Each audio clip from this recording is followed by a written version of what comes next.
is what we have been waiting for. I don't know what to say, from where to start. Just go ahead and say whatever you want to say. Try to keep it short and सारा जो इतने struggle का summarise करके जो तू इनको advice कर सकता है. This is what I have been saying कि you started I would say long time back and then struggled, then dropped, then फिर वो चीज़ की थी. I really want कि ऐसी हो तेरी बातें जो इंस्पायर करें इन बंदों को जो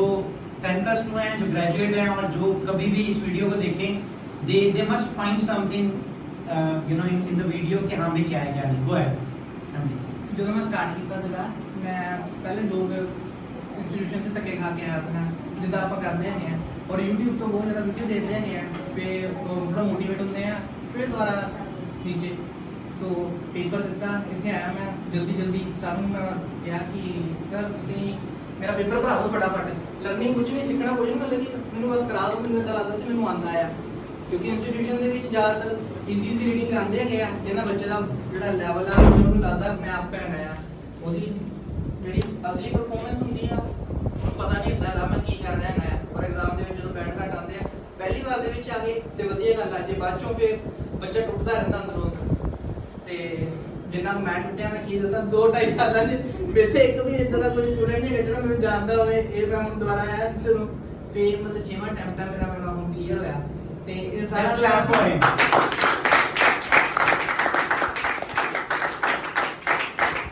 It is not just because you attempted 6 times. It is just because you showed कि हाँ if we really wanted to achieve something, if we really wanted to do something, we must stick to it. हाँ जी. But ਮੇਰੀ ਸਭ ਤੋਂ ਵੱਡੀ mistake ਇਹ ਸੀ ਕਿ ਮੈਂ ਇੱਕ ਤੇ ਟਰਸਟ ਨਹੀਂ ਕੀਤਾ ਜੇ ਤੁਸੀਂ ਰੱਬ ਨੂੰ ਮੰਨਦੇ ਹੋ ਤੇ ਉਹਨਾਂ ਦੇ ਵੀ ਇੱਕ ਨੂੰ ਮੰਨੋ ਆਪਾਂ ਕੀ ਕਰਦੇ ਹੈਗੇ ਆ ਵੀਰਵਾਰ ਨੂੰ ਪੀਰ ਬਾਬਾ ਤੇ ਸ਼ੁੱਕਰਵਾਰ ਨੂੰ ਤ੍ਰਿਗੁਰਵਾਰ ਨੂੰ ਮੇਰੀ ਮਾਤਾ ਜੀ ਸ਼ਨੀਵਾਰ ਨੂੰ ਸ਼ਨੀਦੇਵ ਜੀ ਐਤਵਾਰ ਨੂੰ ਸੂਰੇਦੇਵ ਜੀ ਮੰਗਲਵਾਰ ਆ ਗਏ ਹਨੂਮਾਨ ਜੀ ਔਰ ਇਹਦੀ ਦੇਵਤੇ ਚੇਂਜ ਕਰਦੇ ਰਹਿੰਦੇ ਹੈਗੇ ਆ ਸੋ ਉਹਦੀ ਆਪਾਂ ਸਟੱਡੀ ਦੇ ਵਿੱਚ ਮੈਂ ਕੀਤਾ ਕਦੇ ਮੈਂ ਕਿਤੇ ਗਿਆ ਮੈਂਸ਼ਨ ਨਹੀਂ ਕਰਨਾ ਚਾਹੁੰਦਾ ਸਿੱਖਿਆ ਬਹੁਤ ਕੁਝ ਸਾਰਿਆਂ ਤੋਂ ਹਰ ਬੰਦੇ ਦੀ ਆਪਣੀ ਆਪਣੀ ਟੈਕਨੀਕ ਹੈ ਕਿਸੇ ਦਾ ਵੀ ਮਾੜਾ ਨਹੀਂ ਹੁੰਦਾ ਕਹਿ ਸਕਦੇ ਆਪਾਂ ਪਰ ਗੱਲ ਇਹ ਹੁੰਦੀ ਹੈ ਤੁਹਾਨੂੰ ਸਮਝ ਕਿੰਨਾ ਆਉਂਦਾ ਹੈ ਸਰ ਦੇ ਕੋਲ ਆ ਕੇ ਮੈਂ ਮਤਲਬ ਕਿ ਪੜਿਆ ਤੇ ਮੈਨੂੰ ਪਤਾ ਲੱਗਾ ਐਕਚੁਅਲ ਦੇ ਵਿੱਚ ਆਇਲਸ ਹੈਗੀ ਕੀ ਚੀਜ਼ ਹੈਗੀ ਯਾਰ ਕਿਉਂਕਿ ਮੈਂ ਜਦੋਂ +2 ਕਰਦਾ ਸੀਗਾ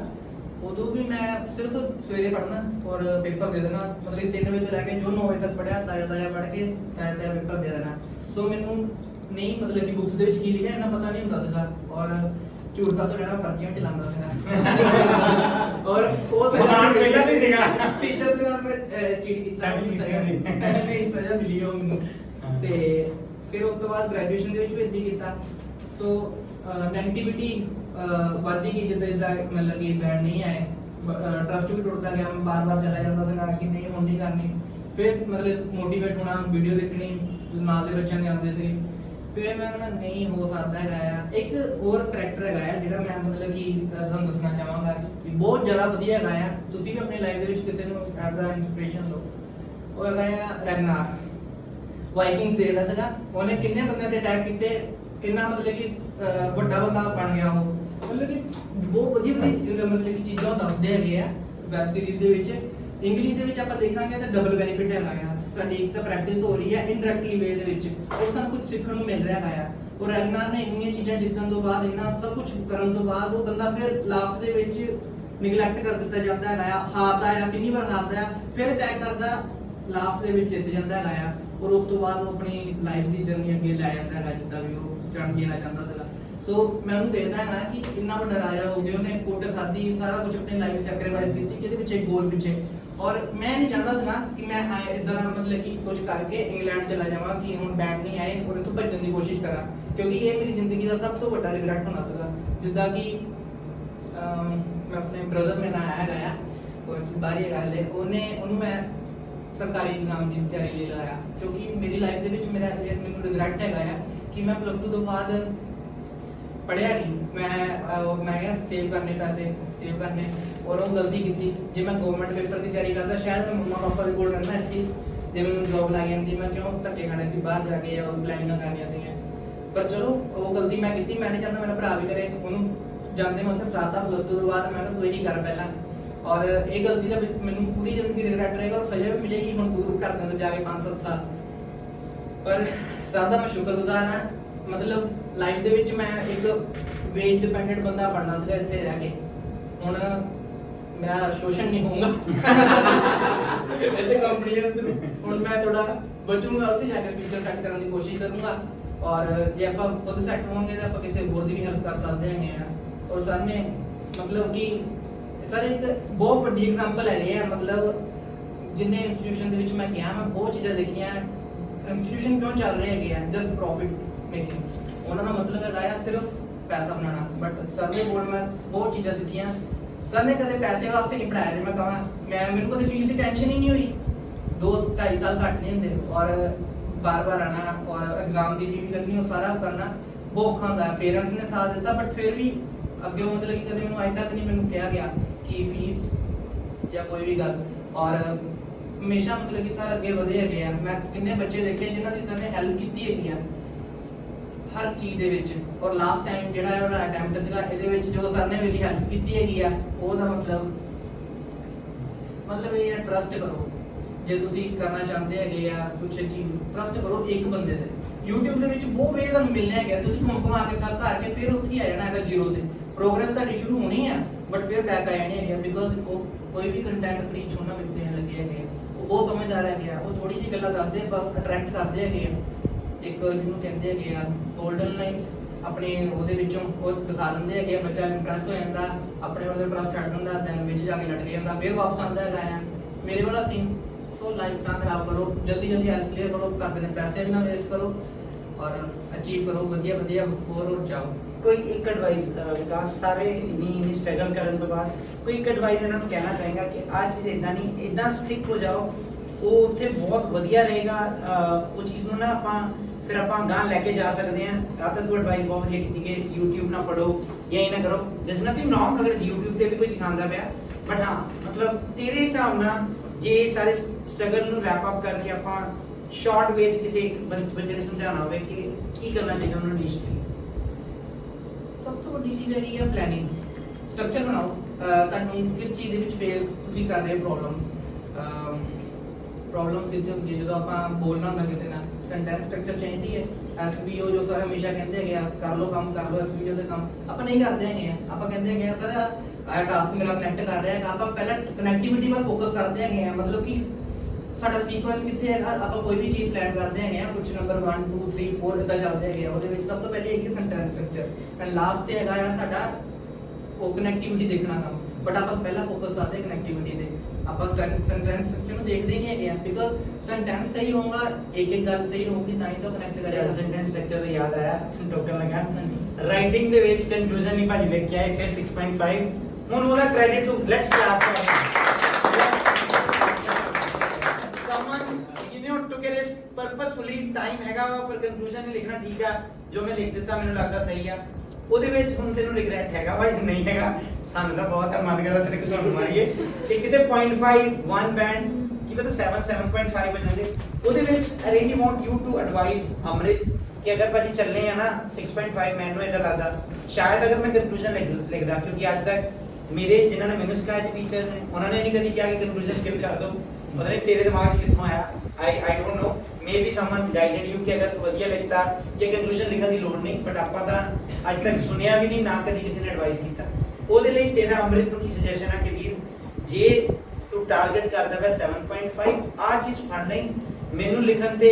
ਇਹ ਬੇਸ਼ੱਕ ਮੇਰੇ ਟ੍ਰੇਨਰ ਵੀ ਮੈਨੂੰ ਚੈੱਕ ਕਰਨ ਲੱਗ ਪਏ ਸੀ, ਪਰ ਮੈਨੂੰ ਪਤਾ ਜੋ ਮੈਂ ਲੈ ਕੇ ਆਇਆ ਮੈਂ ਸੇਫ ਹਾਂ। ਉਹਦੇ ਬਾਰੇ ਕੀ ਕਹਿਣਾ? ਇਹੀ ਕਿ ਮੈਂ ਸੈਂਟੈਂਸ ਸਟਰਕਚਰ ਮਜ਼ਬੂਤ ਰੱਖੀ ਸੀ। ਸਰ ਨੇ ਕਿਹਾ ਸੀ 15 ਤੋਂ 16 ਸੈਂਟੈਂਸ ਤੁਹਾਡੇ ਟਾਸਕ ਉਹਦੇ ਵਿੱਚ ਹੋਣੇ ਚਾਹੀਦੇ ਆ, ਤੇ ਉਹ ਤਾਂ ਹੋ ਗਏ ਸੀਗੇ। ਫਿਰ ਮੈਂ ਆਈਡੀਆ ਤੋਂ ਵੀ ਲੈਕ ਕਰ ਰਿਹਾ ਸੀਗਾ, ਫਿਰ ਮੈਂ ਕੁਝ ਇਦਾਂ ਦਾ ਲਿਖਦਾ ਜੋ ਟੌਪਿਕ ਨੂੰ ਕਿਤੇ ਹੋਰ ਹੀ ਲੈ ਜਾਂਦਾ, ਫਿਰ ਕਨਕਲੂਜਨ ਐਂਡ ਕਰਦਾ ਹੈਗਾ ਆ, ਸਾਡੇ ਅਰਸੇ ਦਾ ਐਂਡ ਕਰਦਾ ਹੈਗਾ ਆ। ਜੇ ਤੁਸੀਂ ਬਹੁਤ ਅੱਛੀ ਚੀਜ਼ਾਂ ਉੱਤੇ ਲਿਖਦੇ ਆ ਰਹੇ ਹੋ ਔਰ ਮਤਲਬ ਕਿ ਕੋਈ ਨਾਰਮਲ ਜੀ ਪਲਾਨ ਥੱਲੇ ਦੇ ਦੂੰਗੇ, ਤੇ ਮੈਨੂੰ ਲੱਗਦਾ ਸੀ ਰਿਸਕ ਹੋ ਸਕਦਾ ਹੈਗਾ ਆ। ਔਰ 2 ਮਿੰਟ ਦੇ ਵਿੱਚ ਮੈਨੂੰ ਲੱਗਾ ਨਹੀਂ ਕਿ ਮੈਂ ਵਧੀਆ ਲਾਈਨ ਬਣਾ ਸਕਦਾ ਹੈਗਾ ਆ। ਤੇ ਮੈਂ ਸਰ ਦੀ ਐਡਵਾਈਸ ਹੀ ਮੰਨੀ ਕਿ ਬੈਕ ਜਾਓ, ਚੈੱਕ ਕਰ ਲਓ ਕੋਈ ਸਪੈਲਿੰਗ ਮਿਸਟੇਕ, ਕਿਉਂਕਿ ਸਰ ਦੇ ਗਾਈਡ ਕਰਨ ਤੋਂ ਬਾਅਦ ਵੀ ਮਤਲਬ ਕਿ ਮੈਂ ਇੱਕ ਗਲਤੀ ਕਰਦਾ ਹੁੰਦਾ ਸੀਗਾ ਵੋਕੈਬ ਤੇ ਫੋਕਸ, ਔਰ ਉਹ ਰਿਸਕੀ ਸੀਗਾ। ਉਹਦੇ ਵਿੱਚ ਮੈਂ 2 ਮਿਸਟੇਕਸ ਲੱਭ ਲਈਆਂ, ਬਟ ਸਰ ਦੇ ਥੈਂਕਫੁਲ ਹੈ ਮੈਂ। ਸਰ ਨੇ ਮੈਨੂੰ ਮਤਲਬ ਸਮਝਣਾ, ਮਤਲਬ ਕਿ ਵਰਡਸ ਦੇ ਨਾਲ ਇੰਨਾ ਫੈਮੀਲੀਅਰ ਕਰਵਾਇਆ ਸੀਗਾ ਕਿ ਮੈਨੂੰ ਸਿਨੋਨਿਮਸ ਵੀ ਉਹਦੇ ਪਤਾ ਹੁੰਦੇ ਸੀ। ਸੋ ਉਹਦੇ ਨਾਲ ਮੈਂ ਚੇਂਜ ਕਰਤਾ ਉਹਦਾ ਮਤਲਬ, ਉਹਨੂੰ ਮੈਂ ਚੇਂਜ ਕਰਤਾ, ਸਿੰਪਲ ਵਰਡ ਲਿਖ ਦੋ, ਗਲਤ ਨਹੀਂ ਹੋਣਾ ਚਾਹੀਦਾ, ਸਭ ਤੋਂ ਵੱਡੀ ਗੱਲ ਹੈਗੀ ਆ। ਔਰ ਕੰਕਲੂਜਨ ਲਿਖੋ, ਮੈਂ ਕਹਿੰਦਾ ਹੈਗਾ ਆ ਜੇ ਵਧੀਆ ਬੈਂਡ ਲੈਣੇ ਹੈਗੇ ਆ, ਇਹ ਤਾਂ ਰਿਸਕ ਸੀਗਾ, ਸਰਿਆ ਰਿਸਕ ਤੁਸੀਂ ਸੀਗਾ, ਆ ਛੱਡ ਦਿਓ ਮੇਰੀ ਗਲਤੀ ਹੈਗੀ ਆ ਤੇ ਮੈਨੂੰ ਉਹਨਾਂ ਨੇ ਸ਼ਾਇਦ ਪੁਨਿਸ਼ ਕੀਤਾ ਵੀ ਉਹਦੇ ਲਈ। ਮਤਲਬ ਅਗਰ ਤੂੰ ਆਪਣੇ ਪੂਰੇ ਰਾਈਟਿੰਗ ਟਾਸਕ ਨੂੰ ਆਬਜ਼ਰਵ ਕਰਦਾ ਵਾ ਤੇ ਤੈਨੂੰ ਕੀ ਲੱਗਦਾ 0.5 ਗਿਆ ਜਾਂ 1 ਬੈਂਡ ਗਿਆ ਜਾਂ ਇਸ ਤੋਂ ਜ਼ਿਆਦਾ ਵੀ ਜਾ ਸਕਦਾ? ਪਰਸਨਲੀ ਤੈਨੂੰ ਕੀ ਫੀਲ ਹੁੰਦਾ ਕਿ ਅਗਰ ਮੈਂ ਲਿਖ ਹੀ ਆਂਦਾ ਯਾਰ ਕੰਕਲੂਜਨ, ਕਹਿੰਦੇ ਨਾ ਸਾਨੂੰ ਜਦੋਂ ਮੈਂ ਹੁਣ ਰੀਸੈਂਟਲੀ ਟ੍ਰੇਨਿੰਗ ਸੈਸ਼ਨ ਲਿਆ ਸੀ ਆਈਡੀਟੀ ਤੋਂ, ਬ੍ਰਿਟਿਸ਼ ਕਾਉਂਸਲ ਤੋਂ ਵੀ ਲਿਆ, ਉਹ ਕਹਿੰਦੇ ਜੇ ਤੁਸੀਂ ਇਨ ਕੰਕਲੂਜਨ ਸਟਾਰਟ ਵੀ ਕਰਤਾ ਨਾ, ਕਮਾ ਪਾਤਾ, ਉਹ ਵੀ ਚੀਜ਼ ਕੰਸੀਡਰ ਹੋਣੀ ਹੈ ਕਿ ਤੁਸੀਂ you are about to end but unfortunately you know short of time you know ਤੁਸੀਂ ਨਹੀਂ ਕਰ ਪਾਏ, ਤੇ ਉਹਦੇ ਵੀ ਮਾਰਕਸ ਕਾਊਂਟ ਹੋਣੇ ਆ।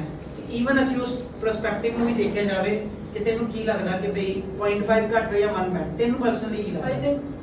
1 ਬੈਂਡ ਬੜਾ ਹੋ ਸਕਦਾ ਹੈ ਬਿਕੋਜ਼ ਉਹ ਗੈਪ ਦੇ ਵਿੱਚ ਆਪਾਂ ਪੂਰਾ ਫੋਕਸ ਕੀਤਾ ਸੀਗਾ, ਸੈਂਟੈਂਸ ਸਟਰਕਚਰ ਦੇ ਵਿੱਚ ਆਪਾਂ ਕੋਈ ਕਮੀ ਨਹੀਂ ਛੱਡੀ, ਔਰ ਸਰ ਦੇ ਕਹਿਣ ਅਨੁਸਾਰ ਜੋ ਮਤਲਬ ਆਈਡੀਆ ਸੀ ਬਿਲਕੁਲ ਸਿੰਪਲ ਰੱਖਣੇ ਹੈਗੇ ਆ, ਕੋਈ ਜ਼ਿਆਦਾ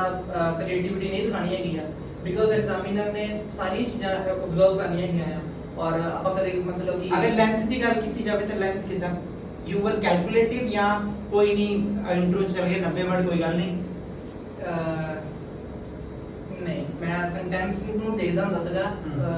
ਉਹਦੇ ਵਿੱਚ ਵਰਡਸ ਜਿੱਦਾਂ ਸਰ ਨੇ ਕਿਹਾ ਸੀ ਮੇਰੇ 16 ਤੋਂ 20 ਵਰਡ ਹੀ ਫਿੱਟ ਹੁੰਦੇ ਸੀਗੇ। ਸਰ ਨੇ ਪ੍ਰੈਕਟਿਸ ਇਦਾਂ ਦੀ ਕਰਵਾਈ ਸੀ ਜਿਹਦੇ ਨਾਲ ਮਤਲਬ ਵਰਡ ਵੱਧਦੇ ਨਹੀਂ ਸੀ, ਜੋ ਆਪਾਂ ਕੰਪਲੈਕਸ ਬਣਾਉਣਾ ਹੈਗਾ ਆ ਉਹਦੇ ਵਿੱਚ 20 ਹੋਣਗੇ ਮੈਕਸਿਮਮ, ਔਰ ਬਾਕੀ ਦੇ ਵਿੱਚ 16 ਦੇ ਵਿੱਚ ਹੀ ਕਰਨੀ ਪੜੀ ਜਾਂਦੀ ਸੀਗੀ। ਔਰ ਜਿੰਨਾ ਆਪਾਂ ਸੈਂਟੈਂਸ ਸ਼ਾਰਟ ਰੱਖਾਂਗੇ ਤਾਂ ਸਾਨੂੰ ਪਤਾ ਲੱਗ ਜਾਂਦਾ ਹੈਗਾ ਸਾਡੀ ਵਰਬ ਕਿੱਥੇ ਗਈ ਹੈਗੀ ਆ, ਔਰ ਸਾਡਾ ਜਿਹੜਾ ਸਬੋਰਡੀਨੇਟ ਕੰਜੰਕਸ਼ਨ ਆਪਾਂ ਯੂਜ਼ ਕਰ ਰਹੇ ਹੈਗੇ ਉਹ ਸਹੀ ਹੋ ਰਹੀ ਹੈ ਜਾਂ ਨਹੀਂ ਹੋ ਰਹੀ ਹੈ। ਸੋ ਸਾਡੇ ਉਹਦੇ ਵਿੱਚ ਰਹਿੰਦਾ ਕੰਟਰੋਲ ਦੇ ਵਿੱਚ, ਜੇ ਆਪਾਂ ਪੜ੍ਹਾਉਂਦੇ ਹਾਂ। ਇੱਕ ਵਿਕਾਸ ਇੱਕ ਗੱਲ ਹੋਰ, like did you focus on your weakness more or you carried you know everything along with the training time ਕਿ ਹੁਣ ਮੈਂ ਸਾਰਿਆਂ ਨੂੰ ਨਾਲ ਹੀ ਲੈ ਕੇ ਚੱਲਣਾ? ਇਹ ਨਹੀਂ ਜੇ ਮੇਰੀ ਸਪੀਕਿੰਗ ਵੀਕ ਆ, ਪਿਛਲੀ ਵਾਰੀ 5.5 ਆ ਗਿਆ ਸੀ, ਫਿਰ ਰੀਡਿੰਗ ਚ 5, ਫਿਰ ਉਸ ਤੋਂ ਪਿਛਲੀ ਅਟੈਂਪਟ ਕੀਤੀ 5.5, ਤੋ ਇਹ ਤਾਂ ਕਿਹਾ ਵਾ ਕਿ ਮੈਂ ਅਟੈਂਪਟ ਕੀਤਾ ਤੇ ਮੇਰੇ ਬੈਂਡ ਨਹੀਂ ਆਏ। ਤੈਨੂੰ ਇਹ ਵੀ ਕਹਿਣਾ ਚਾਹੀਦਾ ਸੀ ਕਿਸੇ ਚ 5.5 ਰਹਿ ਜਾਂਦੇ ਸੀ, ਕਿਸੇ ਵਿੱਚ ਮੈਨੂੰ, ਮੈਂ ਗ੍ਰੈਜੂਏਟ ਸੀਗਾ ਤਾਂ ਮੈਨੂੰ ਚਾਹੀਦੇ ਹੀ 6 ਸੀਗੇ, ਠੀਕ ਹੈ? ਅਗਰ ਓਵਰਆਲ 6.5 ਵੀ ਬੜੀ ਵਾਰੀ ਹੋਇਆ, ਇਟ ਡਸਨਟ ਮੀਨ ਕਿ ਹਾਂ ਤੇਰੇ ਬੈਂਡ ਨਹੀਂ ਆਏ ਜਾਂ ਤੂੰ ਮਿਹਨਤ ਨਹੀਂ ਕੀਤੀ, ਬਟ ਅਗਰ ਅਸੀਂ ਕਹੀਏ ਕਿ ਯੂਰ ਫੋਕਸ ਔਰ ਮੋਰ ਔਨ 1 or 2 ਪਾਰਟਿਕੂਲਰ ਮੋਡਿਊਲ, ਜਾਂ ਤੂੰ ਇਹ ਕੀਤਾ ਕਿ ਅੱਛਾ ਆਹ 1 ਪਾਰਟਿਕੂਲਰ ਮੋਡਿਊਲ ਨੂੰ ਮੈਂ 1 ਘੰਟਾ ਐਕਸਟਰਾ ਦੇ ਦੇਣਾ ਬਟ ਮੈਂ ਲੈ ਕੇ ਸਾਰੇ ਚੱਲਨੇ ਆ, ਕਿਉਂਕਿ ਪਿਛਲੀ ਵਾਰ ਸ਼ਾਇਦ ਮੈਂ ਹੀ ਮਿਸਟੇਕ ਕੀਤੀ ਸੀ, ਜੇ ਰੀਡਿੰਗ ਚ 5.5 ਰਹਿ ਗਏ ਸੀ ਤਾਂ ਮੈਂ ਰੀਡਿੰਗ ਹੀ ਕਰੀ ਜਾਂਦਾ ਸੀਗਾ ਕਿ ਅੱਜ ਦੀ ਰੀਡਿੰਗ ਕਰਨੀ ਹੈ, ਤੇ ਰੀਡਿੰਗ ਚ 6.5 ਹੋ ਗਏ, ਫਿਰ ਸਪੀਕਿੰਗ 5.5 ਹੋ ਗਈ। ਮਤਲਬ ਉਹਦਾ ਕੋਈ ਇੱਕ ਕਿ ਹਾਂ ਵੀ ਤੂੰ ਇਹ ਚੀਜ਼ ਠੀਕ ਕੀਤੀ। ਮੈਂ ਇੱਕ ਸਰ ਨੇ ਜੋ ਤੁਸੀਂ ਪਹਿਲੇ ਐਡਵਾਈਸ ਕਰਦੇ ਆਏ ਹੋ ਕਿ ਸਾਡੀ ਇੱਕ ਚੀਜ਼ ਦੂਸਰੀ ਨੂੰ ਕੰਪਲੀਮੈਂਟ ਕਰਦੀ ਹੈਗੀ ਆ, ਲਿਸਨਿੰਗ ਸਾਡੀ ਸਪੀਕਿੰਗ ਨੂੰ ਕੰਪਲੀਮੈਂਟ ਕਰਦੀ ਹੈਗੀ ਹੈ, ਜਿੰਨਾ ਸੁਣਾਂਗੇ ਉਨਾ ਬੋਲਾਂਗੇ ਇੰਗਲਿਸ਼ ਦੇ ਵਿੱਚ, ਔਰ ਜਦੋਂ ਰੀਡਿੰਗ ਕਰਾਂਗੇ ਤੇ ਰਾਈਟਿੰਗ ਦੇ ਵਿੱਚ ਉਹ ਕੁਦਰਤੀ ਉਹਦਾ ਤੁਹਾਨੂੰ ਮਿਲੇਗਾ ਦੇਖਣ ਨੂੰ, ਜੋ ਤੁਹਾਡਾ ਮੈਟਰ ਚੇਂਜ ਹੁੰਦਾ ਜਾਏਗਾ ਹੌਲੀ ਹੌਲੀ। ਸੋ ਮੈਂ ਫੋਕਸ ਨਹੀਂ ਕੀਤਾ ਪਾਰਟਿਕੂਲਰਲੀ ਕਦੇ ਵੀ, ਸਪੀਕਿੰਗ ਤੇ ਕਰਦਾ ਹੁੰਦਾ ਸੀਗਾ ਥੋੜਾ, ਸਪੀਕਿੰਗ ਮੇਰਾ ਮਤਲਬ 5 ਟਾਈਮ ਮੈਂ ਸਪੀਕਿੰਗ ਦੇ ਵਿੱਚ ਫੇਲ ਹੋਇਆ ਆ, 4 ਟਾਈਮ ਮੈਂ ਸਪੀਕਿੰਗ ਦੇ ਵਿੱਚ ਫੇਲ ਹੋਇਆ ਆ। ਸੋ ਗਲਤੀ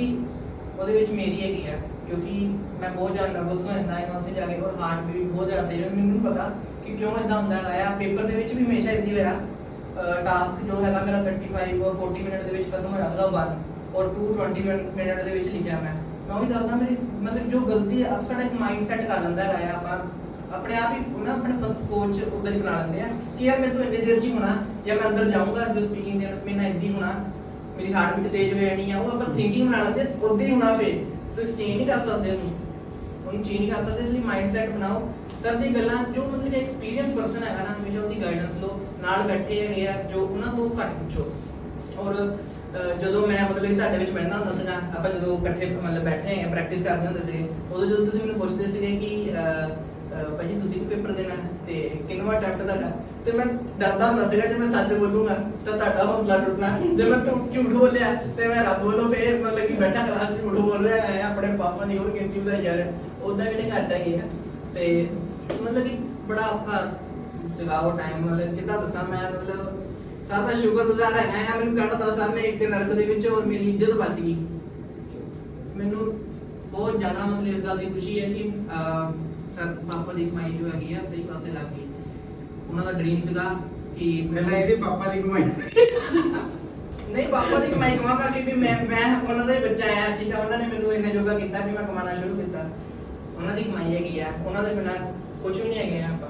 ਫੈਮਿਲੀ ਹੈਪੀ, ਫੈਮਿਲੀ ਬਹੁਤ ਜ਼ਿਆਦਾ ਹੈਪੀ ਹੈਗੀ ਹੈ, ਬਹੁਤ ਜ਼ਿਆਦਾ ਖੁਸ਼ ਹੈਗੇ ਪਾਪਾ। ਔਰ ਮੇਰੇ ਹਲੇ ਮੈਂ ਇੱਥੇ ਆਣਾ ਸੀਗਾ, ਹਲੇ ਮੈਨੂੰ ਪਾਪਾ ਮਤਲਬ ਕਿ ਪਾਪਾ ਨੂੰ ਬਹੁਤ ਰਿਕੁਐਸਟ ਕੀਤੀ ਕਿ ਪਾਪਾ ਤੁਸੀਂ ਮੇਰੇ ਲਈ ਵੀ ਟਾਈਮ ਕੱਢ ਲਓ ਥੋੜਾ ਜਿਹਾ, ਸਰ ਨੂੰ ਮਿਲਣਾ ਹੈ ਆਪਾਂ ਜਾ ਕੇ। ਤੇ ਪਾਪਾ ਕਹਿੰਦੇ ਕਿ ਕੋਈ ਨਾ ਮੈਂ ਕੱਢਦਾ ਆ, ਬਟ ਮੈਂ 9:30 ਜਾਂ 10 ਵਜੇ ਤੋਂ ਬਾਅਦ ਹੀ ਆ ਸਕਦਾ ਹੈ। ਮੈਂ ਕਿਹਾ ਫੇ ਕਿੰਨਾ ਮਿਲਣਾ ਆਪਾਂ? ਸਰ ਸਾਰਾ ਦਿਨ ਸਵੇਰੇ ਦੇਖ ਲਓ ਜਦੋਂ ਦਿਨ ਰਿਜ਼ਲਟ ਆਇਆ, ਠੀਕ ਹੈ, ਆਪਾਂ ਚੈੱਕ ਕਰ ਸਕਦੇ ਹੈਗੇ ਆ ਜੇ ਆਪਣੇ ਟੀਚਰ ਨੂੰ ਜੇ ਤੁਸੀਂ ਐਨਾਲਾਈਜ਼ ਕਰਨਾ ਚਾਹੁੰਦੇ ਹੋ ਕਿ ਉਹ ਤੁਹਾਡੇ ਬਾਰੇ ਸੋਚਦੇ ਆ ਨਹੀਂ ਸੋਚਦੇ। ਮੈਂ ਰਾਤੀ ਸੁੱਤਾ ਨਹੀਂ, ਸਰ ਵੀ ਨਹੀਂ ਸੁੱਤੇ ਸੀਗੇ। ਸਰ ਦਾ ਆਨਲਾਈਨ ਸੀਗੇ ਸਰ 2 ਵਜੇ 3 ਵਜੇ 4 ਵਜੇ ਸਰ ਦਾ ਆਨਲਾਈਨ ਹੌਲੀ ਹੌਲੀ ਹੋ ਰਿਹਾ ਸੀਗਾ। 4:42 ਦੇ ਉੱਤੇ ਸਰ ਦਾ ਲਾਸਟ ਸੀਗਾ, ਠੀਕ ਹੈ। ਉਦੋਂ ਮੈਂ ਦੇਖਦਾ ਰਿਹਾ ਹੌਲੀ ਹੌਲੀ ਕਿ ਸਰ ਵੱਲੋਂ ਮੈਸੇਜ ਆਣਾ ਸੀ ਰਿਜ਼ਲਟ ਦਾ, ਕਿਉਂਕਿ ਜਿਹੜਾ ਮੇਰਾ ਨੰਬਰ ਸੀਗਾ ਉਹ ਬੰਦ ਕਰਦਾ ਸੀ। ਐਕਚੁਅਲੀ ਮੈਂ ਸਾਰਿਆਂ ਤੋਂ ਕੱਟ ਆਫ ਹੋ ਗਿਆ, ਮੇਰਾ ਕੋਈ ਦੋਸਤ ਨਹੀਂ ਰਿਹਾ ਆਇਲਸ ਦੇ ਦੌਰਾਨ, ਕਿਉਂਕਿ ਜਦੋਂ ਆਪਾਂ ਦੋਸਤ ਬਣਾਉਂਦੇ ਹੈਗੇ ਆ ਡਿਸਟਰੈਕਸ਼ਨਸ ਹੁੰਦੀਆਂ ਹੈਗੀਆਂ ਆ, ਕਿਉਂਕਿ ਦੋਸਤ ਹਰ ਬੰਦੇ ਦੀ ਆਪਣੀ ਪ੍ਰੋਬਲਮ ਹੈਗੀ ਆ, ਔਰ ਆਪਾਂ ਪ੍ਰੋਬਲਮ ਦੇ ਵਿੱਚ ਅਗਰ ਆਪਣੇ ਦੋਸਤ ਦੇ ਨਾਲ ਨਾ ਖੜੀਏ ਤੇ ਫਿਰ ਕੋਈ ਫਾਇਦਾ ਨਹੀਂ ਹੈਗਾ। ਜਸਟ ਆਪਾਂ ਉਹਨੂੰ ਯੂਜ਼ ਕਰ ਰਹੇ ਹੈਗੇ, ਮਤਲਬ ਜਦੋਂ ਆਪਾਂ ਆਪਣੇ ਬਿਜ਼ੀ ਹੁੰਦੇ ਹੈਗੇ ਆਪਾਂ ਸੋਚਦੇ ਆਪਾਂ ਆਪਣਾ ਮਤਲਬ ਕੱਢੀਏ ਪਰ ਚਲੀਏ, ਠੀਕ ਹੈ। ਪਰ 2 ਦੋਸਤ ਮੇਰੇ ਬਹੁਤ ਜ਼ਿਆਦਾ ਜਿਹੜੇ ਕਲੋਜ਼ ਰਹੇ ਹੈਗੇ, ਇੱਕ ਪਾਰਸ ਜਿਹਨੇ ਮੇਰੀ ਬਹੁਤ ਹੈਲਪ ਕੀਤੀ ਹੈਗੀ ਆ ਆਇਲਸ ਦੇ ਵਿੱਚ। ਮੈਂ ਕਹਿਣਾ ਚਾਹਾਂਗਾ ਕਿ ਉਹ ਮੋਟੀਵੇਸ਼ਨ ਇੱਕ ਤਰ੍ਹਾਂ ਨਾਲ ਹਰ ਵੇਲੇ ਮੇਰੇ ਨਾਲ ਰਹਿੰਦੇ ਸੀਗੇ, ਬਟ ਉਹਨਾਂ ਨੇ ਡ੍ਰੌਪ ਕਰਤਾ। ਉਹਨਾਂ ਨੂੰ ਕਿਹਾ ਸੀਗਾ ਕਿ ਤੁਸੀਂ ਹੋਪ ਰੱਖੋ, ਜੇ ਮਤਲਬ ਕਿ ਰੱਬ ਨੇ ਚਾਹਿਆ ਤੇ ਜ਼ਰੂਰ ਹੋਏਗਾ। ਕਿਉਂ ਮਤਲਬ ਕਿ ਛੱਡਣੀ ਹੈਗਾ ਆ, ਤੁਸੀਂ ਇੰਨਾ ਕਰ ਚੁੱਕੇ ਹੈਗੇ ਆ। 0.5 ਦੇ ਪੰਗੇ ਤੋਂ ਵੀ ਪਿੱਛੇ ਰਹਿ ਜਾਂਦੇ ਸੀ ਔਰ ਉਹਨਾਂ ਨੇ ਫਿਰ ਡ੍ਰੌਪ ਹੀ ਕਰਤਾ। ਔਰ ਮੈਨੂੰ ਲੱਗਦਾ ਆ ਉਹਨਾਂ ਨੂੰ ਉਹਨੇ ਰਿਗਰੈਟ ਪੂਰੀ ਜ਼ਿੰਦਗੀ ਰਹੂਗਾ, ਬਟ ਮੈਂ ਉਹਨੂੰ ਕਨਵਿੰਸ ਕਰੂੰਗਾ ਜੇ ਉਹ ਮੰਨਦੇ ਹੈਗੇ ਆ ਦੁਬਾਰਾ ਫਿਰ, ਤੇ ਕੋਸ਼ਿਸ਼ ਕਰੂੰਗਾ ਆਪਣਾ ਦੋਸਤ ਨੂੰ ਦੁਬਾਰਾ ਟਰੈਕ ਤੇ ਲਿਆਉਣ ਦੀ, ਕਿਉਂਕਿ ਇਹ ਲਾਈਫ ਦਾ ਬਹੁਤ ਵੱਡਾ ਡਿਸੀਜਨ ਹੈਗਾ ਆ। ਔਰ ਅੱਜ ਨਹੀਂ ਪਤਾ ਲੱਗਣਾ, ਅੱਜ ਤੋਂ 10-15 ਸਾਲ ਬਾਅਦ ਸਾਨੂੰ ਰਿਅਲਾਈਜ਼ ਹੋਏਗਾ ਆਪਣੀ ਗਲਤੀ ਦਾ ਕਿ ਆਪਾਂ ਕੀ ਮਿਸ ਕੀਤਾ। ਤੋਂ ਬਾਕੀ ਇੱਕ ਦੂਸਰਾ ਦੋਸਤ ਹੈਗਾ ਚੇਤਨ, ਉਹ ਹੈਗਾ ਦੁਬਈ ਦੇ ਵਿੱਚ, ਔਰ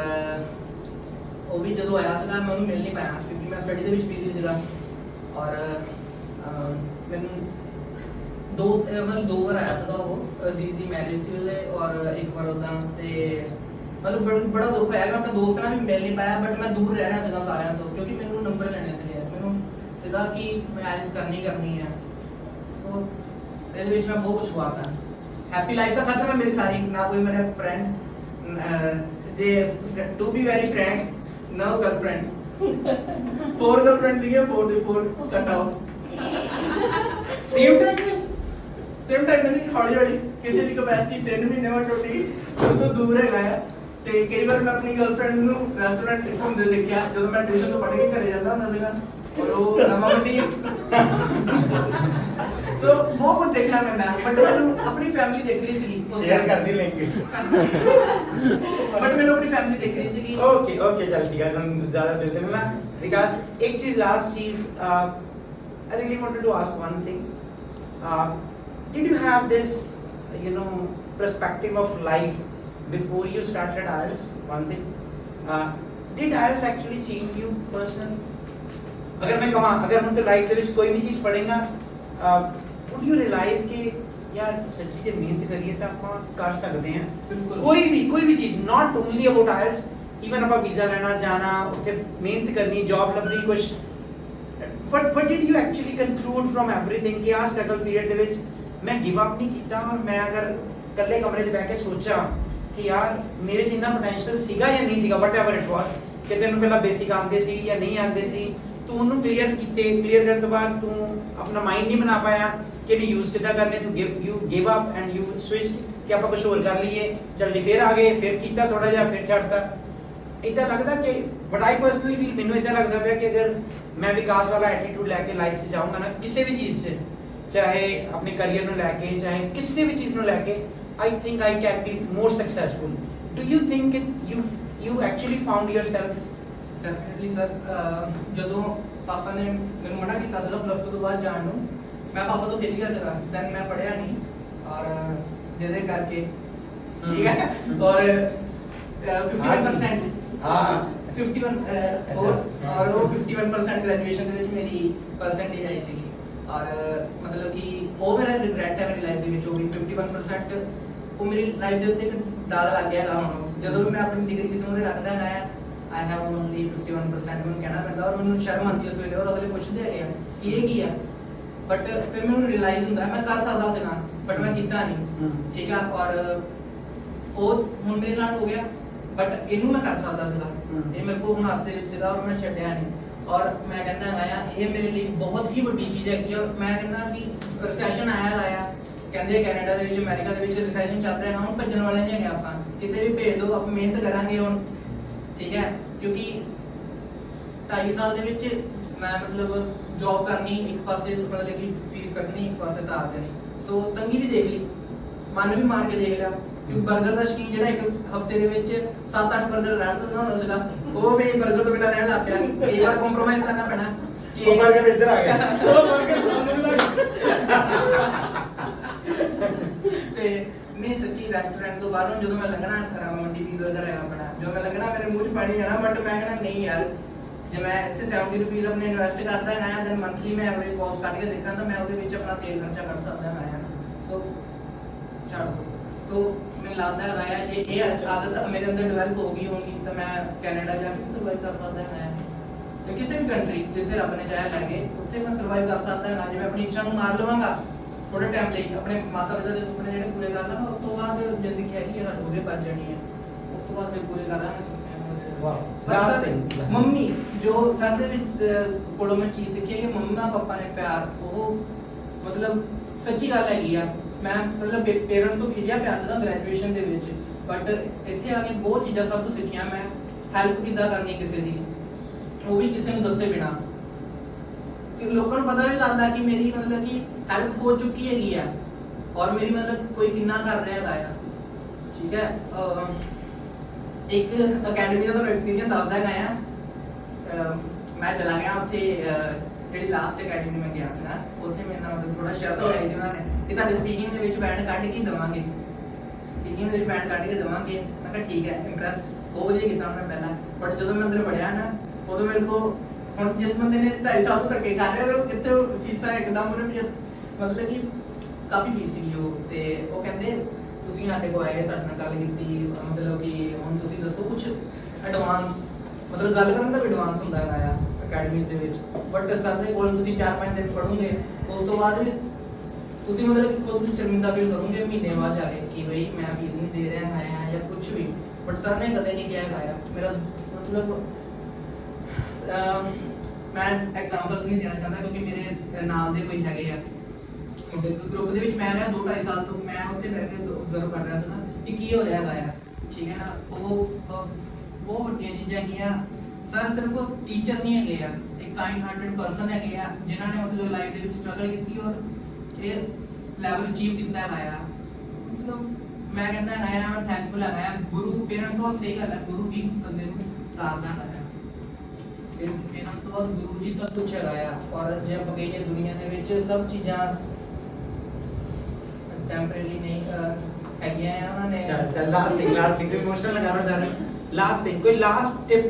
एडवाइस कि लास्ट सपोज कल मेरा पेपर है परसों मेरा पेपर है what do you need to do कि लास्ट जिदा ਆਪਾਂ ਸੈਸ਼ਨ ਲਗਾਇਆ ਸੀਗਾ ਰੀਡਿੰਗ ਦਾ ਤੇ ਉਦੋਂ ਤੁਸੀਂ ਕਿਹਾ ਸੀ ਹਾਂ ਬਈ ਵਾਓ ਮਜ਼ਾ ਆ ਗਿਆ ਤੁਸੀਂ ਐਗਜ਼ਾਮ ਦੇ ਕੇ ਆਏ ਤੁਸੀਂ ਕਿਹਾ ਕਲੈਰਿਟੀ ਹੋ ਗਈ ਰੀਡਿੰਗ ਦੀ ਉਹ ਚੀਜ਼ ਲਿੰਕ ਤਾਂ ਬਹੁਤ ਵਧੀਆ ਕੀਤੀ ਤਾਂ ਕੋਈ ਇੱਕ ਐਡਵਾਈਸ ਲਾਸਟ ਡੇਜ਼ ਦੇ ਲਈ ਕਿ ਵੀ ਅਗਰ 1-2-3 ਦਿਨ ਰਹਿ ਗਏ ਆ ਚੀਜ਼ਾਂ ਤੇ ਵਰਕ ਕਰੋ ਆਪਣੇ ਡਾਊਟਸ ਕਲੀਅਰ ਕਰੋ ਜਾਂ ਇਹ ਚੀਜ਼ਾਂ ਤੇ ਵਰਕ ਕਰ ਲਓ ਤਾਂ ਜ਼ਿਆਦਾ ਬੈਟਰ ਹੈ ਵੇ ਸਰ ਦਾ ਜੋ ਵੇ ਸੀਗਾ ਪੜ੍ਹਾਉਣ ਦਾ ਸਰ ਨੇ ਜਦੋਂ ਰੀਡਿੰਗ ਕਰਾਣੀ ਸਰ ਨੇ ਦੱਸਣਾ ਕਿ ਉਹਦੇ ਵਿੱਚ ਦੇਖਣਾ ਕੀ ਔਰ ਕੀ ਨਹੀਂ ਦੇਖਣਾ ਹੈਗਾ ਆ ਸਟਾਰਟਿੰਗ ਦੇ ਵਿੱਚ ਸਾਨੂੰ ਔਖਾ ਲੱਗਦਾ ਹੈਗਾ ਆ ਇੱਕ ਲਾਈਨ ਨੂੰ ਪੜ੍ਹਨਾ ਔਰ ਸਮਝਣਾ ਮਤਲਬ ਕਿ ਮੈਂ ਹੱਲੇ ਵੀ ਮੈਨੇ ਕਹਾਂ ਮਤਲਬ ਕਿ ਇੱਕ ਲਾਈਨ ਨੂੰ ਇੱਕ ਵਾਰ ਚ ਪੜ੍ਹ ਕੇ ਸਮਝ ਨਹੀਂ ਆਉਂਦੀ ਹੈਗੀ ਆ ਬਟ ਉਹਨੂੰ ਜੇ ਟੈਕਨੀਕਲੀ ਪੜ੍ਹੀਏ ਜਿੱਦਾਂ ਸਰ ਗ੍ਰਾਮੈਟਿਕਲੀ ਕਰਕੇ ਦੱਸਦੇ ਹੈਗੇ ਆ ਉਹ ਚੀਜ਼ ਬਹੁਤ ਹੈਲਪ ਕਰਦੀ ਹੈਗੀ ਆ ਐਗਜ਼ਾਮ ਦੇ ਵਿੱਚ ਸਿਰਫ ਮੈਨੂੰ ਮੇਰੇ ਆਨਸਰ ਦਿਖ ਰਹੇ ਸੀਗੇ ਰੀਡਿੰਗ ਦੇ ਵਿੱਚ ਮੈਨੂੰ ਆਨਸਰ ਦਿਖ ਰਹੇ ਸੀ ਮੈਨੂੰ ਕੋਈ ਕੋਆਰਡੀਨੇਟ ਜਿਹੜੀ ਕਲੌਜ਼ ਸੀਗੀ ਪ੍ਰੈਪੋਜੀਸ਼ਨਲ ਫਰੇਜ਼ ਸੀਗੇ ਮੈਨੂੰ ਉਹਨਾਂ ਨਾਲ ਕੋਈ ਮਤਲਬ ਨਹੀਂ ਸੀਗਾ ਔਰ ਮੈਂ ਸਰ ਨੇ ਕਿਹਾ ਸੀ ਲਾਈਟ ਉਹ ਕਰਨਾ ਕੱਟ ਕਰਨਾ ਬਟ ਮੈਂ ਤਾਂ ਕੌਨਫੀਡੈਂਟ ਸੀਗਾ ਮੈਂ ਡਰ ਕੱਟ ਕਰ ਰਿਹਾ ਸੀਗਾ ਮੇਰੇ ਕੰਮ ਦੀ ਨਹੀਂ ਹੈਗੀ ਚੀਜ਼ ਇਹਨੂੰ ਕੱਢੋ ਬਾਹਰ ਫਟਾਫਟ ਖਤਮ और करके फटाफट मैं 2 पैसे चंगी तरह निबेड़ लए थे और मैंने लग रहा था मैं मार सकाया और सर ने एक और हेल्प भेजी थी मेरे लिए सर ने बहुत मदद की थी इस बार सर ने मतलब रीडिंग ਤੇ ਨਹੀਂ ਰਹਿਣ ਦੇਣਾ ਸੀਗਾ ਔਰ ਉਹ ਹੈਲਪ ਮੇਰੇ ਪਿੱਛੇ ਸੀਗੇ ਬਟ ਮੈਂ ਉਹ ਲਾਈਫਲਾਈਨ ਯੂਜ਼ ਨਹੀਂ ਕੀਤੀ ਮੈਂ ਕਿਹਾ ਨਹੀਂ ਮੈਨੂੰ ਆਪਣੇ ਤੇ ਭਰੋਸਾ ਹੈਗਾ ਆ ਸਰ ਦੇ ਕੋਲ ਰੀਡਿੰਗ 'ਚ ਕੋਈ ਡਾਊਟ ਨਹੀਂ ਹੋਣਾ ਚਾਹੀਦਾ ਕਿ ਸਰ ਨੇ ਇੰਨੇ ਐਫਰਟਸ ਲਗਾਏ ਹੈਗੇ ਸਾਡੇ ਤੇ ਫਿਰ ਵੀ ਆਪਾਂ ਜੇ ਨਕਲ ਕਰੀਏ ਆਪਾਂ ਬੇਵਕੂਫ ਹੈਗੇ ਆ ਕਿਉਂਕਿ ਜੇ ਐਫਰਟਸ ਕਰਦੇ ਤੁਸੀਂ ਆਪਣੇ ਆਪ ਭਰੋਸਾ ਰੱਖੋ ਆਪਣੇ ਉੱਤੇ ਭਰੋਸਾ ਰੱਖੋ ਕਿਉਂਕਿ ਤੁਸੀਂ ਕਿਸੇ ਉੱਤੇ ਭਰੋਸਾ ਕਰ ਲੈਂਦੇ ਹੈਗੇ ਬਟ ਆਪਣੇ ਗੁਰੂ ਤੇ ਨਹੀਂ ਹੈਗਾ ਤੁਸੀਂ 6 ਮਹੀਨੇ ਤੁਸੀਂ ਪੜ੍ਹ ਰਹੇ ਹੈਗੇ ਮਿਹਨਤ ਕਰ ਰਹੇ ਹੈਗੇ ਗੁਰੂ ਦੇ ਉੱਤੇ ਉਹਨਾਂ ਦਾ ਜਿਹੜਾ ਐਕਸਪੀਰੀਅੰਸ ਹੈਗਾ ਉਸ ਤੋਂ ਤੁਸੀਂ ਕੋਈ ਚੀਜ਼ ਗੇਨ ਕਰ ਰਹੇ ਹੈਗੇ ਔਰ ਜਦੋਂ ਲਾਸਟ ਡੇ ਆਉਂਦਾ ਹੈਗਾ ਤੁਸੀਂ ਕੀ ਕਹਿੰਦੇ ਨਕਲ ਮਾਰ ਕੇ ਮੈਂ ਫਟਾਫਟ ਇੰਨੇ ਕੁਐਸਚਨ ਕਰ ਲਏ ਦੈਨ ਉਹ ਗੁਰੂ ਮਤਲਬ ਮਿੱਟੀ ਔਰ ਉੱਤੇ ਭਰੋਸਾ ਹੋ ਗਿਆ ਜੋ ਤੁਹਾਨੂੰ ਸਿਰਫ 3 ਘੰਟੇ ਦੇ ਪੇਪਰ ਦੇ ਸਾਹਮਣੇ ਬੈਠੀ ਹੈਗੀ ਆ ਔਰ ਇਹਦਾ ਖਾਮਿਆਜ਼ਾ ਵੀ ਤੁਹਾਨੂੰ 16000 ਦੇ ਕੇ ਚੁਕਾਉਣਾ ਪੈਣਾ ਹੈ ਇਸ ਕਰਕੇ ਨਕਲ ਨਾ ਮਾਰੋ ਭਰੋਸਾ ਕਰੋ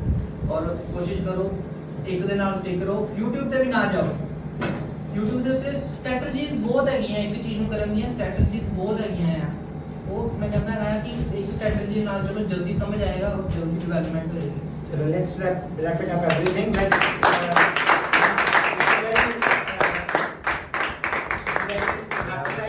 I must say ਬਹੁਤ ਵਧੀਆ ਰਹੇ ਤੇਰੀ ਲਾਈਫ ਮੈਨੂੰ ਨਹੀਂ ਪਤਾ ਮੈਂ ਤੈਨੂੰ ਕੀ ਸਿਖਾਇਆ ਪਰ ਮੈਂ ਤੇਰੇ ਤੋਂ ਸੱਚੀ ਵਿਕਾਸ ਬਹੁਤ ਸਿੱਖਿਆ honestly God swear ਆ ਜਿਹੜੀ ਚੀਜ਼ ਜਿੱਦਾਂ ਮੈਂ ਕਿਹਾ ਕਿ never give up attitude ਨਾ again attempts doesn't matter at the end if result you know brings success na everyone is going to seek success ठीक है so wish you very good luck I must say okay thank you बस 2 minute और हाँ जी एक चीज़ मैं ज़रूर कहूँगा कि ਮੈਨੂੰ ਨਹੀਂ ਪਤਾ ਕਿ ਮੈਂ ਸ਼ਾਇਦ ਇਹਦੇ ਬਾਰੇ ਸਹੀ ਬੋਲਾਂ ਜਾਂ ਗਲਤ ਬੋਲਾਂ ਬਟ ਇੱਕ ਚੀਜ਼ ਮੈਨੂੰ ਪਰਸਨਲੀ ਫੀਲ ਹੁੰਦੀ ਪਈ ਆ ਕਿ when you have a setback ਨਾ ਤੁਸੀਂ ਟਰੂਲੀ ਨਿਕਲ ਕੇ ਆਨੇ ਆ ਜੋ ਤੁਸੀਂ ਹੁੰਨੇ ਆ ਔਰ ਆਈ ਥਿੰਕ ਇਹ ਬੰਦਾ ਉਹ ਬਣ ਗਿਆ ਵਾ ਕਿ ਜੇ ਸ਼ਾਰਟ ਕਮਿੰਗਸ ਵੀ ਸੀਗੀਆਂ ਨਾ ਤਾਂ ਉਹਨੇ ਹਾਈਡ ਕਰਕੇ ਇਹ ਨਹੀਂ ਕਿਹਾ ਕਿ ਮੈਂ ਨਹੀਂ ਇਹਨਾਂ ਸਾਹਮਣੇ ਬੋਲੂੰਗਾ ਤੇ ਇਹ ਕੀ ਸੋਚਣਗੇ ਠੀਕ ਹੈ ਜੀ ਇਹ ਚੀਜ਼ਾਂ ਹੁੰਦੀਆਂ ਜਦੋਂ ਤੁਸੀਂ ਧੱਕੇ ਖਾ ਲਓ ਨਾ ਤੇ ਬੰਦਾ ਕਹਿੰਦਾ ਛੱਡ ਪਰ ਇਹਨਾਂ ਦੀ ਪਰਵਾਹ ਕਰਨੀ ਕੀ ਫਾਇਦਾ ਬੋਲੋ ਜੋ ਸੱਚ ਹੈਗਾ ਵਾ ਜੋ ਮੈਂ ਫੀਲ ਕਰਦਾ ਜੋ ਹੈ ਉਹ ਵਧੀਆ ਰਹੇਗਾ ਸ਼ਾਇਦ ਅਗੇਨ ਮੈਨੂੰ ਨਹੀਂ ਪਤਾ ਤੂੰ ਇਹਨਾਂ ਨੂੰ ਇਨਸਪਾਇਰ ਕੀਤਾ ਜਾਂ ਨਹੀਂ ਕੀਤਾ ਬਟ ਓਨੈਸਟਲੀ ਕਹਿਣਾ ਬੱਚਾ you are the first second one I must say this is another girl now I think ਉਹਨੇ ਮੈਨੂੰ ਇਨਸਪਾਇਰ ਇਸ ਗੱਲੋਂ ਕੀਤਾ ਸੀ ਕਿ ਰਿਲੇਸ਼ਨਸ਼ਿਪ ਦਾ ਸੈਟਬੈਕ ਹੋਇਆ ਵਿਚਾਰੀ ਦਾ ਔਰ ਦ ਵੇ ਸ਼ੀ ਕੇਮ ਬੈਕ ਨਾ ਆਈ ਮਸਟ ਸੇ ਇੰਨੀ ਸਟਰੋਂਗ ਆਈ ਉਹ ਬੱਚੀ ਕਿ ਕਲਾਸ ਦੇ ਵਿੱਚ ਚੁੱਪ ਨਹੀਂ ਕਰਦੀ ਸੀ ਕਿ ਮੈਂ ਇਹ ਕਰਨਾ ਹੀ ਕਰਨਾ and you are the second one ਜਿਹਨੇ मतलब मेरे वांगू ही मैं सच्ची कहूँगा मैं भी बहुत शॉर्टकमिंग्स देखी उस तो बाद जाके किते ट्रैक पे आई लाइफ बट अगेन लाइफ कभी भी ट्रैक पे नहीं आती बट हाँ you learn so many things और with the passage of time you become so strong and wish you very good luck रब करे बहुत आगे जाने के लिए thank you sir thank you so much sir ਤੁਸੀਂ ਮੇਰੀ ਫੈਮਿਲੀ ਨੂੰ ਖੁਸ਼ੀਆਂ ਦਿੱਤੀਆਂ ਗਈਆਂ ਮੈਨੂੰ ਲਾਈਫ ਦੇ ਬਹੁਤ ਵੱਡੇ ਰਿਗਰੈਟ ਤੋਂ ਬਚਾਇਆ ਮੈਂ ਐਕਸਪੈਕਟ ਹੀ ਨਹੀਂ ਕੀਤਾ ਸੀਗਾ ਕਿ ਹੁਣ ਮੈਂ ਕਰ ਸਕਦਾ ਹਾਂ और मैं ऑलरेडी ऑफ स्टार्ट किया था बट चल बस कर चल लेट्स सर हां चल go ahead sir the tips and tricks जो सर पढ़ाते थे सर पॉलिश करके सर ने एग्जाम ਦੇ ਵਿੱਚ ਛੋੜਤਾ ਫਸਟ ਟਾਈਮ ਮੈਂ ਸਭ ਤੋਂ ਮਤਲਬ ਕਿ ਇਸ ਵਾਰ ਸੀਗਾ ਮੇਰਾ ਸਰ ਦੇ ਨਾਲ ਇੰਟਰੈਕਸ਼ਨ ਔਰ ਸਰ ਨੇ ਬੜਾ ਮੋਟੀਵੇਟ ਕੀਤਾ ਕਿ ਹਰ ਚੀਜ਼ ਨੂੰ ਕਿੱਦਾਂ ਦੇਖਣਾ ਹੈਗਾ ਸਰ ਨੇ ਪੜਾਣਾ ਸਰ ਦਾ ਵੇ ਮਤਲਬ ਕਿ ਦੇਖੋ ਹਾਈ ਲੈਵਲ ਹੈ